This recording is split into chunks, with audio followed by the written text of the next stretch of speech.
Howdy, this is Lemmy with RevZilla TV, here to talk to you today about Vance Hines full system exhaust for metric cruisers.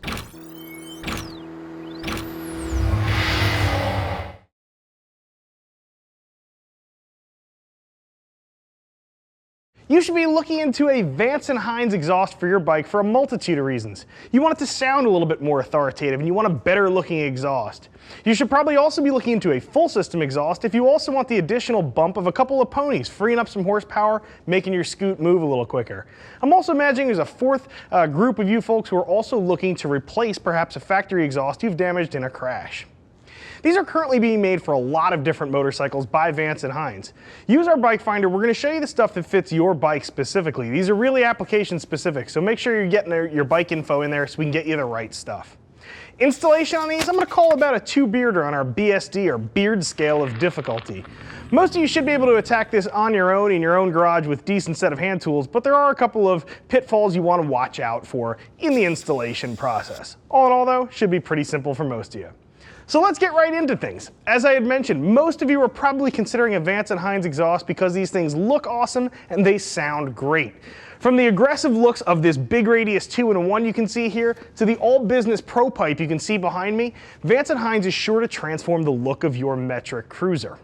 So let's talk a little bit too about how these things sound. Most of you who are riding around in a metric cruiser are probably going to have something that's powered by a V-twin. And most metric cruisers are also very efficient at keeping the bikes muffled down. Some of them are slightly smaller bore than some of the large stuff out there. And I think also too, the exhaust systems on the bikes are just very, very good from a keeping things quiet perspective. Unfortunately, that doesn't really do much to make the bikes really sound gnarly. I think a lot of you are going to realize very quickly, once you pull off your factory exhaust and slam a Vance Hines system on there, your bike is going to have a very serious personality change. The big reason though I think you should be looking into a full system exhaust as opposed to say a mufflers only oriented system is because you're looking for a little bit of a performance bump.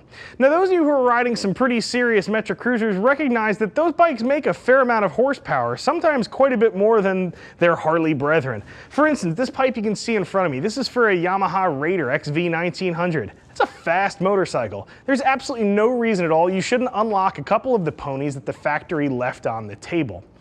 So when Vance Hines is cranking out an exhaust, they're constructing them in ways that are really going to help your exhaust perform for you. When I say perform, I mean, yes, in terms of horsepower making your bike go faster, you're going to get performance there, no doubt. But also, there are some other smaller features that are kind of cooked into Vance Hines pipes that are also going to help your bike perform in terms of looks and in terms of sound. So let's talk about how Vance Hines is putting these together and why it should matter to you as a metric cruiser rider. So one of the things that should be jumping out at you very quickly is how nicely put together these exhausts look. They flow really nicely. And I think everybody will check out that continuous diameter tube look here and say, oh, that's really cool. Well, you're actually not looking at a continuous diameter tube. What you're actually checking out here is a 220-degree heat shield. These heat shields are specially formed to the pipes, and they keep the exhaust looking nice in a variety of different ways.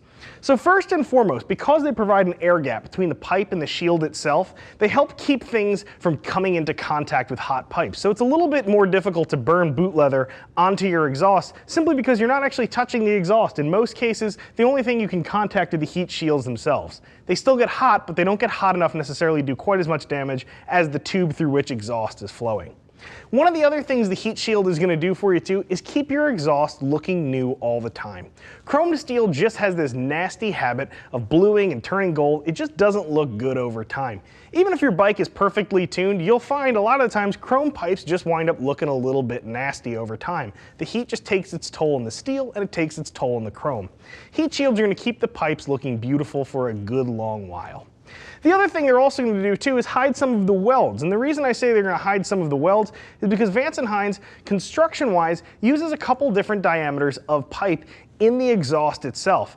Now this kind of performance actually harkens back to making your bike a bit faster.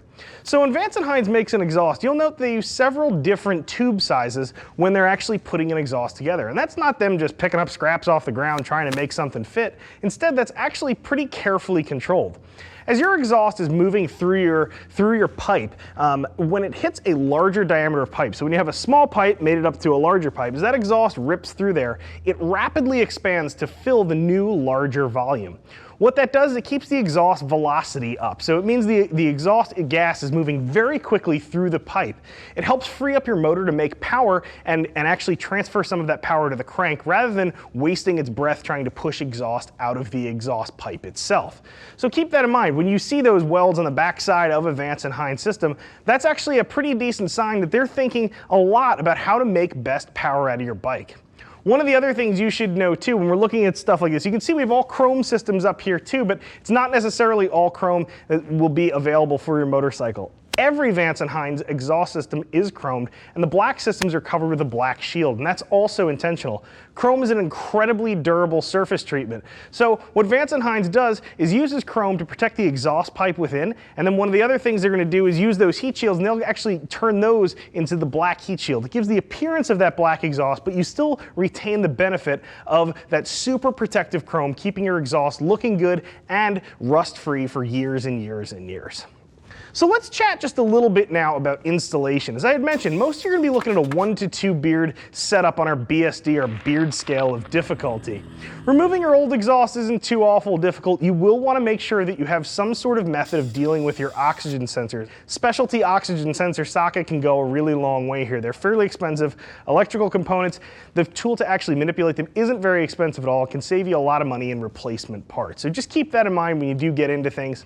Reinstalling your exhaust, again, fairly simple. You're going to want to have a factory service manual handy if you've never done it before.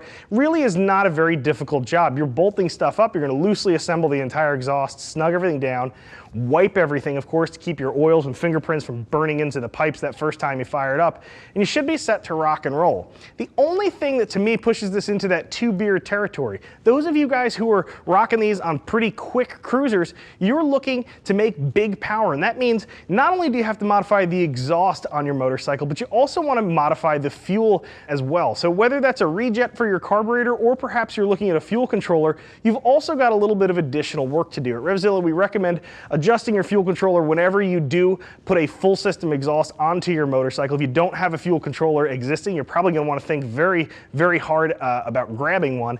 And it is that test and tune procedure that can sort of bump this up into the 2-beard category. It's not difficult. I actually find the process of tuning a bike to be pretty enjoyable, but it does require a little bit of time. I'd say it's a pretty safe bet that you'll want to set aside a Saturday afternoon to both install the exhaust and do some testing and tuning as you go.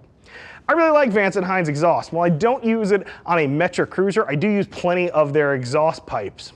My opinion, though, is not the only one around. Click that info button. See what some of your fellow Metra Cruiser riders have to say about the Vance & Hines system they've got on their motorcycle. If you've got a fitment or an installation question that I didn't cover, get in touch with one of our gear geeks. See us at RevZilla.com, or you can always give us a jingle on the horn, 877-792-9455. I'm Lemmy. I'm out of here.